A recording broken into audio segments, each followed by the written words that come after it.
Iowa gets the win and the bull back against Wisconsin, 24-10. It was a fair and special. Great defensive effort, special teams, and a whole lot more. We break things down here on this Locked On Now edition of the Locked On Hawkeyes podcast. Also, a look back to last night, a little basketball. We react, all coming up here today on the Locked On Hawkeyes podcast.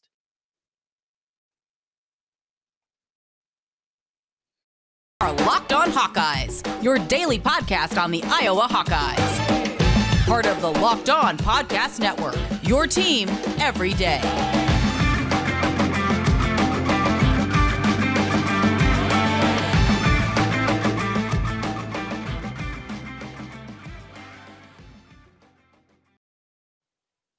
Welcome in. This is the Locked On Hawkeyes podcast. Thanks for making Locked On Hawkeyes your first listen each and every day. We're available wherever you get podcasts. And also, you can see us on YouTube. Hit that subscribe button. Help us get in front of more Hawkeye fans. Your team every day here on Locked On Hawkeyes. Well, it was a nice win, 24-10 against Wisconsin. We're going to break that thing down. We'll talk a little basketball as well later here in the podcast after Iowa gets another victory on Friday night. And come to you from a different locale. So if you saw last week, I was in Vegas. I was at Stadium Swim right after the win against Purdue. Now I'm on the road, not Vegas, Sioux City, visiting some family here with my wife. This is where she is from. So we are here in Sioux City. I am in Grandma's basement right now. You can see Grandpa's fish over my shoulder. That's what we got going on here. And a different location, not a whole lot of Hawkeye garb around here, but we got the fish, and most importantly, we got the bull. That's right. Iowa gets it done. 24-10 against Wisconsin. Boy, at times that thing was hideous, right? I mean, just absolutely some brutal offensive football, an inability to run the ball, an inability to pass protect. Spencer Petras fumbled away early. It's 3-0, and you're left saying, well, this thing might be over. The offensive line early in the football game was that bad that I'm not being facetious. I really had that thought early in this football game that short of the defense scoring, this thing is going to be over. Now, the offense didn't help out a ton. It was defense, it was special teams, but there was just enough there. Now, what we can say looking back at the last couple of weeks, and we've talked about this a lot, the wins against Northwestern and then last week against Purdue, it wasn't a bit of a mirage. We saw improvement out of the offensive line last week. We see Caleb Johnson go off for 200 yards against that Purdue defense. We're saying maybe these young guys are starting to figure it out a little bit more. The flip of Connor Colby inside and Jack Plum outside. Hey, maybe that was a great elixir, and all of a sudden this team, they're not going to be great, but they're at least going to be competent. They're going to be okay. Big fat thud on that one. I mean, that thing came crashing down right after you were taking a look at it. And those two guys in themselves really struggled. We'll take a look here coming up later in the week, obviously, at the Pro Football Focus numbers. And if it marries what we saw is a really, really rough performance out of not just both those guys. I mean, the offensive line in general. There wasn't time for Spencer Petras to throw. He was sacked 6 times in the game. Early on, a couple of plays by Deontay Vines, and he kind of disappeared. But again, just doing enough. And when the opportunity presented himself, here's a positive to take away. Obviously, the win, that's number one. Iowa now, though I said earlier, if you saw the 1-minute snippet and Locked On Now, controls their own destiny. They don't. Does anybody think Illinois is going to beat Michigan next week? No, they don't control their destiny. They do need help. All the help they need is Michigan to beat Illinois. And then Iowa beats Minnesota next week. Iowa beats Nebraska. They're back in the Big Ten championship game. Will it go well? Probably not. But hey, Iowa hasn't won a Big Ten crown since 2004. Beggars can't be choosers. In fact, Kirk Ferentz has never won an outright championship. And if you win that game and you pull the shocker of all shockers, then you have that first ever outright Big Ten championship. So with all that being said, let it happen. Crazy things happen in college football. And just go back to 2020, that Northwestern Ohio State game. Everybody thought the Wildcats were going to be blown out, and they hung around there. They had opportunities into the fourth quarter of that football game to maybe pull it off. Weird things can happen, and there were plenty of weird things that happened. Look back now, continuing through Wisconsin, Cooper DeJean. What more can we say about the young man? I mean, this kid is absolutely incredible. A physical specimen. When he was coming in, you know, the thing about Cooper, when you watched him play on the football field, of course, he was a quarterback at Odebelt Arthur, Battle Creek, Ida Grove. He also played defense. He was making plays all over the place. But basically all they do, they roll him out left or right and let him decide. Am I going to use my great athleticism to run? Am I going to find a kid wide open? underneath. I mean, that's what it was time in and time out, and just what a talented athlete that he was. But see that at the high school level before. See that from athletic kids, and especially when they're playing in smaller competition. You know, it's one thing to do it if you're playing at Dowling or Valley or Ankeny or Southeast Polk. It's another one when you're playing at Odebelt, Arthur, Battle Creek, Ida Grove. When you're playing even at a Solon, Osage, Olwine, it doesn't matter. Different step up here. But when you saw him on the basketball floor, that's when I really got excited about Cooper DeJean, because a dude at 6'1", he's dunking. Okay, well, that's fine. He's a good athlete. You anticipate that. No, he wasn't just dunking.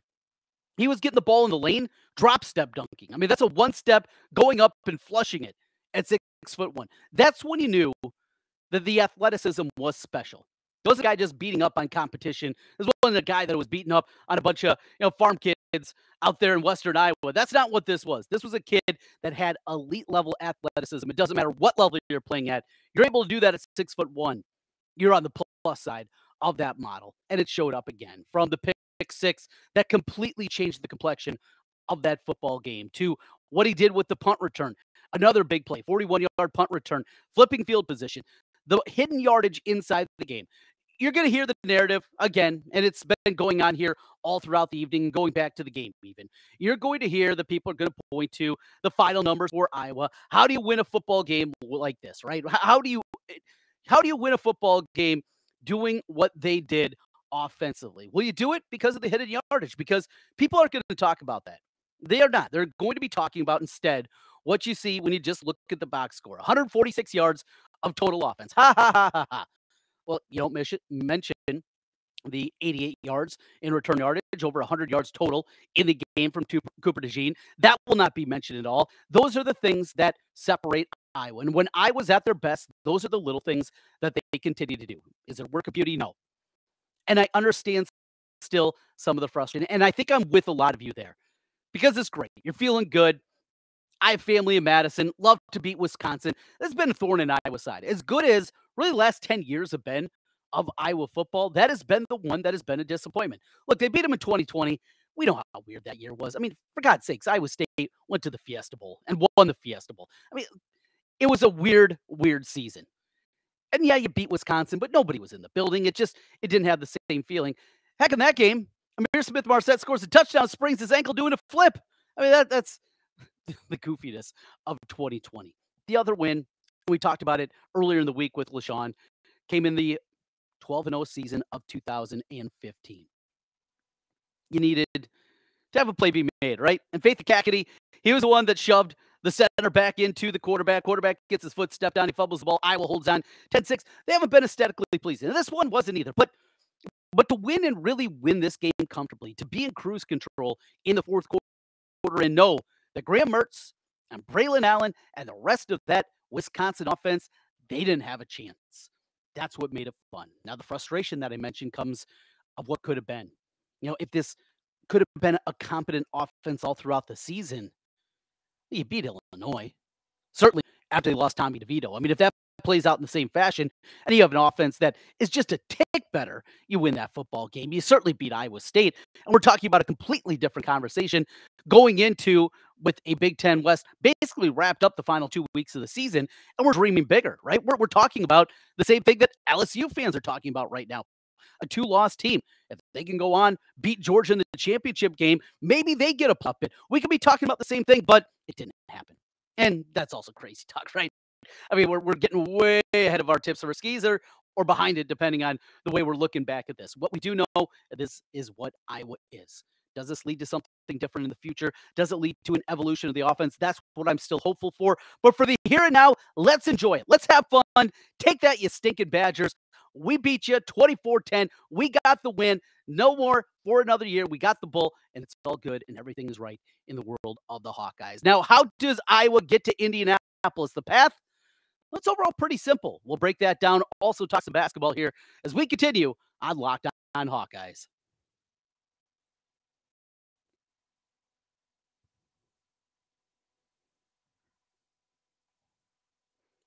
Today's episode of the Locked On Hawkeyes podcast is brought to you by Underdog Fantasy. Great week going on right now. You can do over-unders for all the different games, either individual games or put a bunch of games together. And it's very simple. What you do at Underdog Fantasy, you just break things down. It's the easiest place to spice up college football. Spencer Petras, over under 100 yards passing. The number is actually a little bit higher than that, but those are the kind of things that you bet on. Like Caleb Johnson, over under 75 yards rushing. Those are the kind of things that you pick up to 2 to 5 different players across any team, not just your team, and decide if they'll finish higher or lower than the given yardage totals. One of the easiest fantasy games out there, and you can win cold, hard cash in a single game. So this is what you want to do right now. Sign up at Underdog Fantasy with promo code Locked On. It's all one word, Locked On, and Underdog, they're going to double your first deposit up to $100. Deposit $100, get $100 free. Go to UnderdogFantasy.com or just find the Underdog Fantasy app in the App Store or the Google Play Store. That's Underdog Fantasy, promo code Locked On. That's one word, Locked On. Get in on college football's pick-in action today. Trent Condon continuing here with you on the Locked On Hawkeyes podcast. Again, thanks for joining us as we come to you from my wife's grandma's basement in Sioux City on the road here this week. Las Vegas to Sioux City, a little bit different from weekend to weekend for your boy TC, but glad to have you with us. Hey, if you're watching this and you're seeing the basement and the fish over my shoulder on YouTube, hit that subscribe button for us. It helps us get in front of more Hawkeye fans. And for your second listen of every day, make sure to check out Locked On Sports Today. It's a great run through everything happening, the biggest stories in sports. They got their take of the day. It's available on Odyssey right here on the podcast side of things, wherever you listen to podcasts, and also on YouTube. Continuing on now, Iowa. No, I spoke. They are not in control of their own destiny. If you saw the 1 minute Locked On now right after the game, but for all intents and purposes, they control their own destiny. So the way that the structure is set up, and got the tiebreaker rules here, just to read through, obviously it's very easy. If it's a head-to-head tie, comes down to the tiebreaker is the head-to-head, right? That one's very easy. And obviously they would lose a head-to-head if it was against Illinois. If those two teams finished at the top, say it was Purdue or Minnesota, which I would have to beat, they would have those kind of tiebreakers. So that's what you start with head-to-head. But it gets more convoluted the deeper you go and the more layers that you add to it. So here's a breakdown a little bit deeper of the way this one works out. 3 or more teams compared to winning percentage within their division. This is good news for Iowa. Of course, only one of their losses has come in division. The losses to Michigan and Ohio State out of division. That's going to help out. But then after that, if there is still a tie, this is where we still don't know exactly where the Hawkeyes are going to be. The records of the 3 or more teams will be compared against the next highest placed teams in their division of order. So let's say it finishes like this. It is Iowa, Illinois, and Purdue finishing at the top of the division. Would that even work? Now, as I'm looking through here, that'd be 4 losses. Let's say I was in good shape. I was in really good shape in that scenario because, again, Iowa's got to win out for this to play out in this fashion. Illinois loses to Michigan. Iowa wins out. They're going to be there. They're going to be there. And we can go through all the tiebreakers and everything. And somebody that's a little better equipped, they can certainly handle that for me because I got kids running around upstairs a little bit crazy here today. So we'll get everything figured out. But it's as simple as that. Michigan beats Illinois. Iowa beats Minnesota and Nebraska. They'll get their shot against the winner of Michigan. Ohio State, another opportunity. Down around. Hey, I was just in Cedar Falls. How about this? The road trips that I continue. So yesterday, on Friday, go to Cedar Falls, go both the games on radio of the 5A semifinals at the Unidome. And West Des Moines Valley. I did that game in the regular season against Dowling Catholic. It was 35-3. It wasn't even that close. I mean, they were absolutely manhandled. I know we're talking high school versus Big Ten football, but we've seen football before. We've seen rematches, and crazy things can happen. I don't like the loser mentality that I see out there from some Hawkeye fans. Oh, we're just going to go out there and get killed. Okay. And then what? So what? You got your chance. You got your opportunity. And take advantage of this while you can, because the future of the Big Ten, remember, there is not going to be a Big Ten West. The future is going to be with the additions of USC and UCLA. It is going to be top 2 go to the championship game. That's it. Divisions are gone. You might have protected rivalries, but as we know the structure of the Big Ten currently, that is going to change. Next season will be the last year that we'll have a Big Ten West.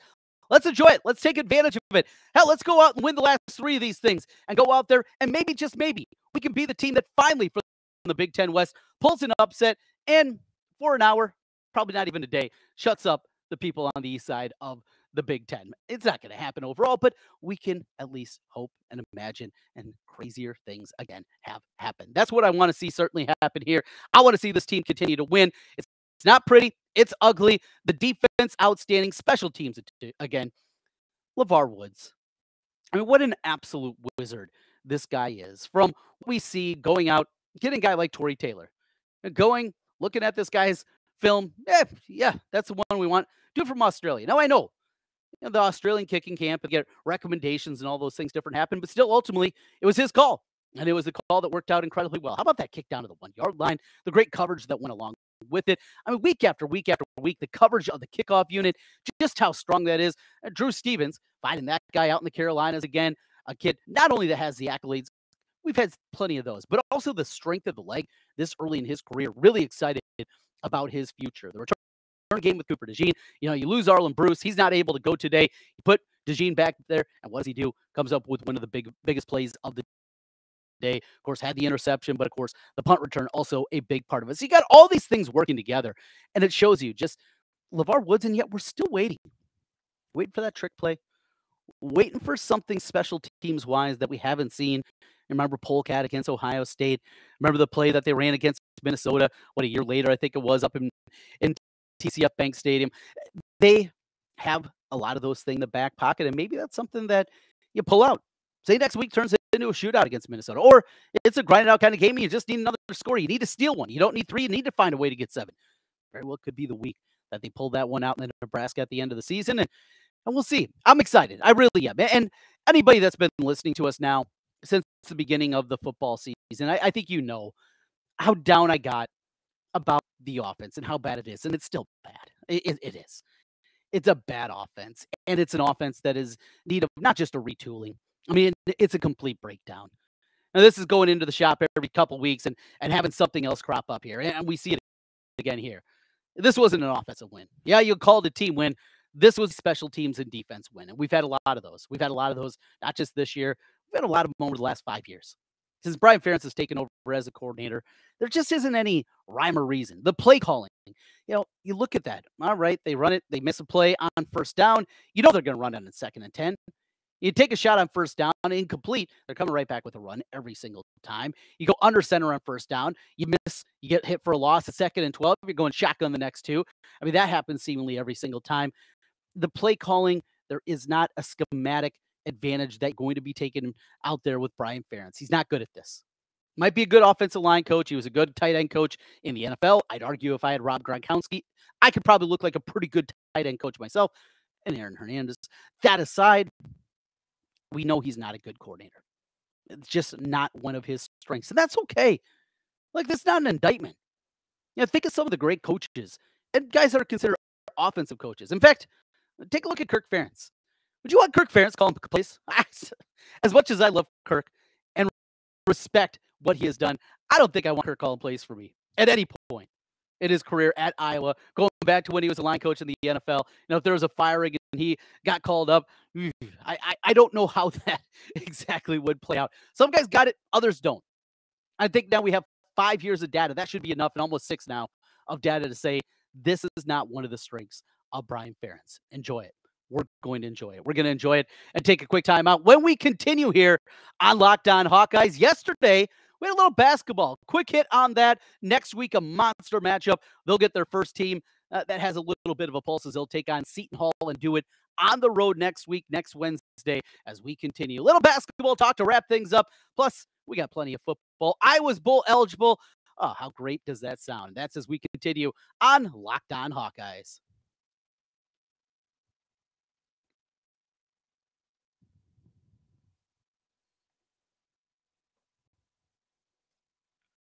Today's episode is brought to you by our friends at Nugenics. There it is. Nugenics, yes. Well, I'm getting older, and I got the dad bod. Now, I've had a little extra for quite a while, but not only that, you're getting older, you just don't feel like yourself. Don't have as much time to work out. Want to get that energy and body you once had. And Nugenics, well, that's a place that certainly can help you out with what they do, working out, getting back in that gym, and doing it with the positivity and the power behind you that you had back when you were in your younger days. If you want more energy to counter the negative physical effects of aging, Nugenics Total T Testosterone Booster with Testofen will help you turn back the clock, re-energize your workouts, and get better results at the gym, help you look and feel like the man you really want to be.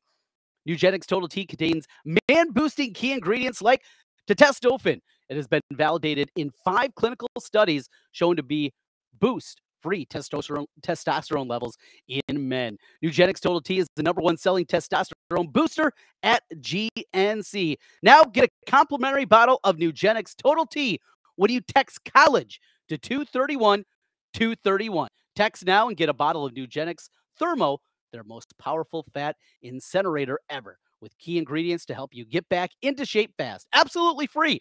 Text college to 231-231. Text college to 231-231. Texting enrolls you in recurring automated text messages. Consent not required to purchase. Message and data rates may apply. Get a complimentary bottle of Nugenics Total T when you text college to 231-231. Trent Condon back with you one final time. This is Locked On Hawkeyes, live from Sioux City on a road show here from Grandma's basement, and wrapping things up with some basketball talk. Last night, the Hoopsters got it done as they run past North Carolina A&T. Big victory there. They put over 100 points and just another dominating effort. You don't learn a whole lot about these, but you can make some money doing it. Betting overs on Iowa.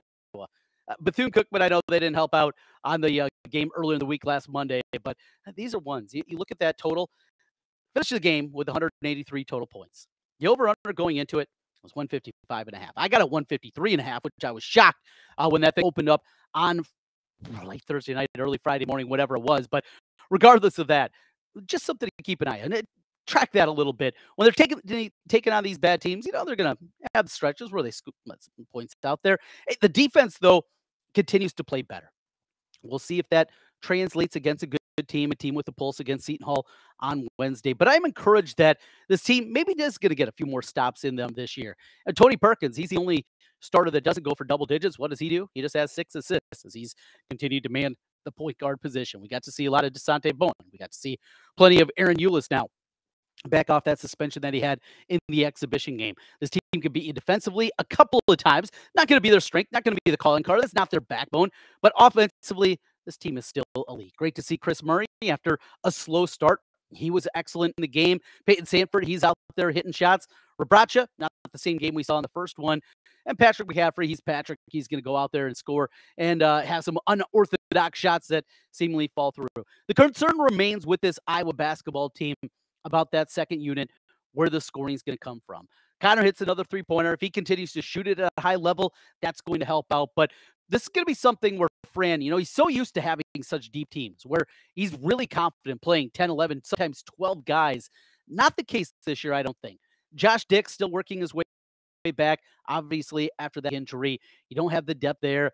Agundale, he's kind of a matchup guy. It depends on the matchup, how much he's going to be playing in games. They don't believe in Riley Mulvey right now. So because of that, this depth is not as prominent as we've seen in many of the Fran teams of the past. So you're going to have to figure out how to mix and match a little bit more. Who's going to stay out there with that second unit when you're going out there and you got a couple of reserves in there? What guys make the most sense to stay on the floor? Ultimately, it feels like Fran is more willing to ride this starting lineup. You look at the plus-minus numbers, all those guys out of the starters, they were all plus 30 plus, while everybody off the bench was in single digits. So, again, different kind of team, differently built, yet I'm excited about that. How about that? A lot of excitement here. I've been called negative plenty of times in the past about Hawkeye athletics. Not right now. I'm pumped up. Women's dominating performance on Thursday night. That basketball team is going to be so much fun. Coming up tomorrow as well, they're playing back in Des Moines against Drake. I think it was nearly sold out last I heard late last week. I mean, the Knapp Center for a women's basketball game is nearly sold out. Tip of the ball cap, because that's not all going to be Bulldog and blue. I will tell you that. Plenty of black and gold on there as they take on, obviously, a very good Drake basketball program on the women's side, as they are a contender year after year. Lisa Bluter, where she came from many, many moons ago, and with it, should be fun. We got wrestling coming up as well. We're going to be talking plenty of that. It's a great time to be a Hawkeye, and it's a great time to keep the bull at home where it should be. We talk about Joe Evans, Joey the Bull. Let's rename that thing. We got it. We're going to call it Joey the Bull for this year. Loved it. Loved the win. And that felt great. Hope you enjoyed it as well. We'll be back with you all throughout next week with your daily podcast. We'll break things down a little bit more here. Locked On Now, instant reaction to Iowa's 24-10 win as they knock off the Wisconsin Badgers. That'll do it for today. Back with you, back in the home studio coming up on Monday. Thanks for joining us. This is Locked On Hawkeyes.